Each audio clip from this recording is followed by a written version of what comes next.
Лариса Гушина номер 9-гатчина орто мектебинин окуучусу. Анын эң жакшы көрүп окуган сабагы биология. Азыркы тапта ал бир экосистеманын башка экосистема менен бара-бара ырааттуу түрдө алмашуусун изилдеп жатат. Илимде бул кубулуш сукцессия деп аталат. Это проба воды, да, из пруда. Чынында бул иш кандайдыр бир белгилүү процессти изилдөөгө багытталган.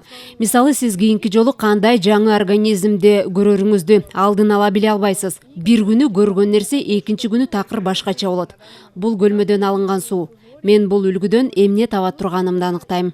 Это изучение сукцессии, то есть смена экологических сообществ. Бул абдан кызык тема. Муну сентябрь айында баштаганбыз. Мисалы, азыр бул банканын ичинде не бар экенине баарыбыз күбө болдук.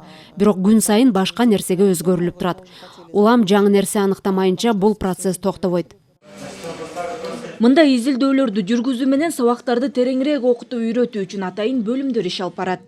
И нам показалось интересным это направление. Биздин мектеп үчүн ушул багытта абдан артыкчылыктуу. Шаарда физика-математика лицейи, гуманитардык гимназия бар. Ал эми техникалык илимдердин терең окуткан мектеп жок болчу. Мектеп квантариуму жогорку окуу жайлардагы менен эмнеси менен айырмаланат деген суроо жаралышы мүмкүн. Бизде техникалык багыттардан сырткары мектеп программасын өнүктүрүү камтылган. Биздин мектепте физика, химия жана информатика сабактары тереңдетилип окутулат.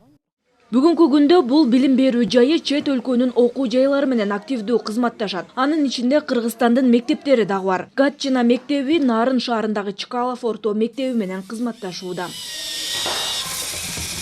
Общение со школами Киргизии у нас началось в 2019 году. Кыргызстан мектеби менен сүйлөшүүлөр 2019-жылы башталган. Нарын шаарындагы гимназиядан сырткары Бишкек шаарындагы бир билим берүү жайы менен кызматташабыз.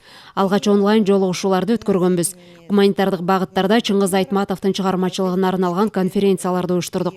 Кыргызстандык окуучулар Россияга дагы келип кетишкен. Эми жаңы долбоор техникалык жаатта уланат.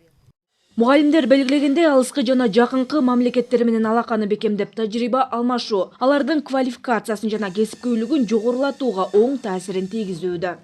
Бактыгүл Султанбек кызы, Кундуз Кадатаева, Руслан Сабатаров, Ала Тоо 24.